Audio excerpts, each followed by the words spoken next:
Out for a brief evening stroll with our good friend Bentley here, cocking his leg up right on cue for the camera. So this is the way up to the Wellington Monument, which, you guessed it, is a monument to Wellington, in Wellington, so close to where we live. Apparently, I didn't know this, this is, or it will be when we get there, the biggest three-sided obelisk in the world. Quite a bold claim. And we live fairly nearby, but I personally haven't ever been. So, as you would expect, a monument is to Wellington and the Battle of Trafalgar. It's a nice walk, actually.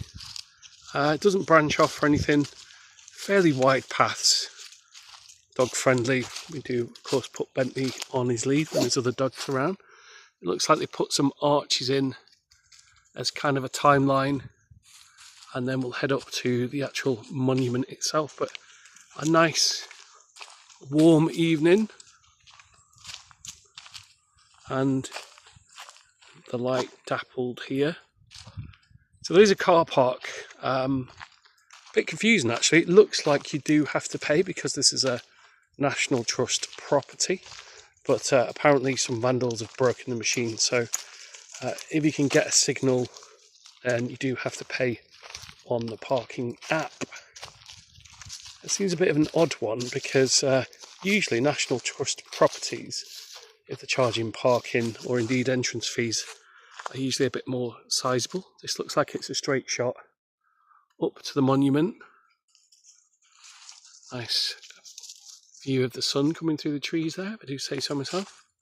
So yeah, we're on our way up to the top, and through the magic of editing you can join me there when we arrive. So I do believe I said accidentally that this was a monument to the Battle of Trafalgar, when in fact it is of course the Battle of Waterloo, Wellington being the general, and so wanted to build a monument.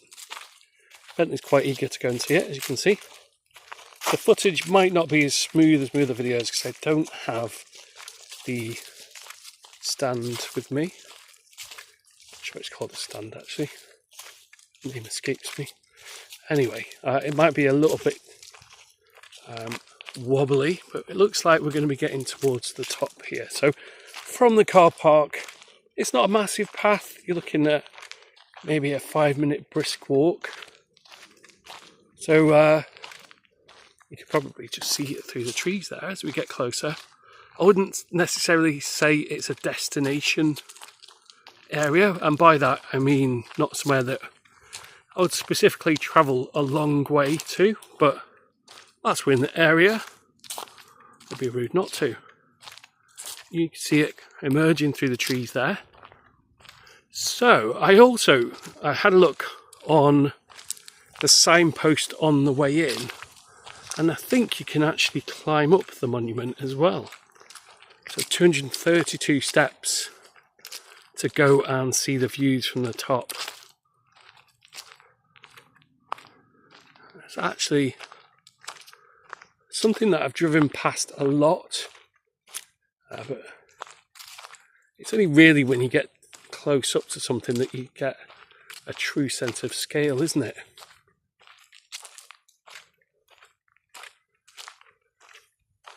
So here's a little signpost with a bit of the history on. 200 years of stories and more to come.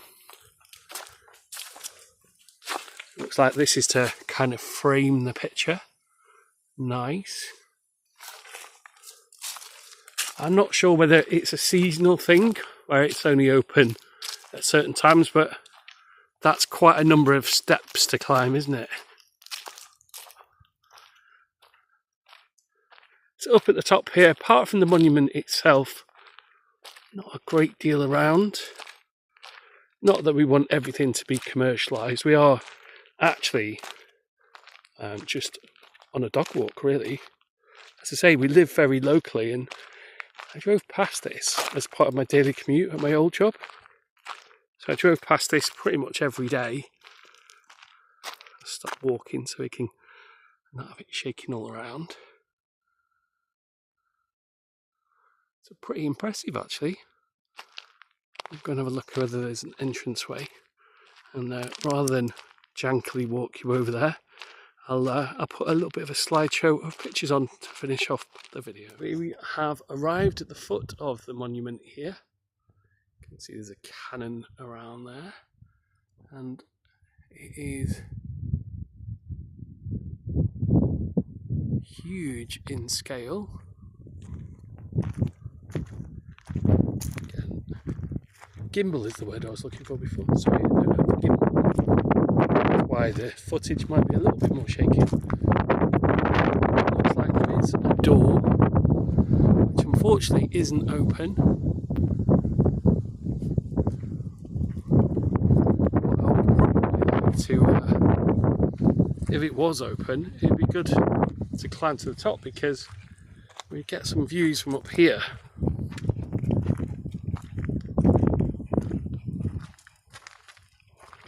Doesn't say anything on the cannon itself. There's a plaque, National Trust.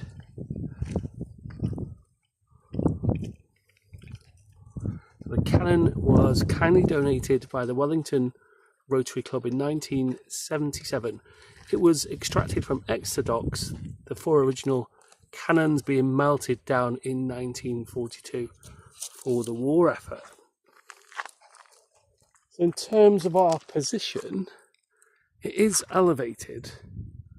There's quite a lot of tree cover there, so you can't really see a lot of the surrounding countryside. We've got a couple of seats over here.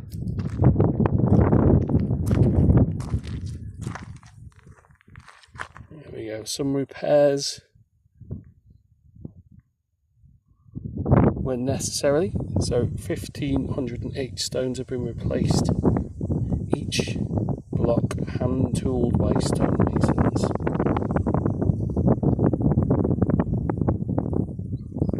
Okay, so there we go. Inside, the 232-step staircase has been made safe again, ready for people to climb and enjoy views of the Blackdown, Quantock and Exmoor Hills, which we can get a glimpse of there in the background. We'll head over this way.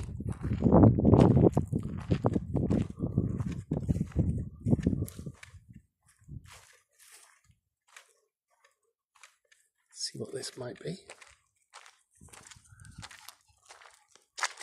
Looks like it is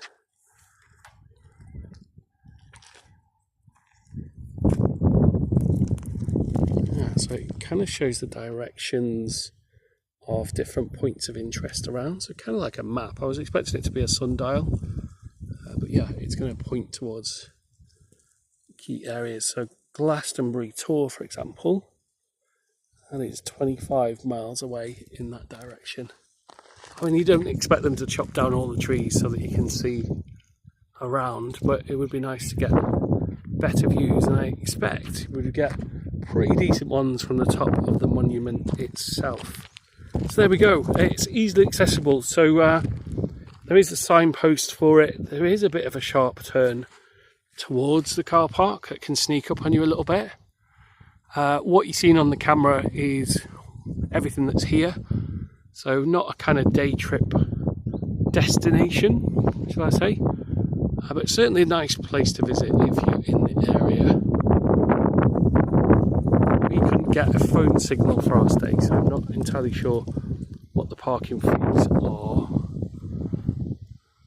I can understand why it's a National Trust monument, and we of course then, because we couldn't pay for the car parking, we put some money in the honesty box or the donation box. Bit of an unplanned video on the dog walk, so apologies if the footage is a little bit shaky, but there's is the Wellington Monument. Oh, just over there is a hot air balloon. And let me see if I can capture this on my camera with a zoom. It's not as visible as it is to the naked eye, but it's such a lovely day. There's actually a hot air balloon over the hills there. Nice way to end the video.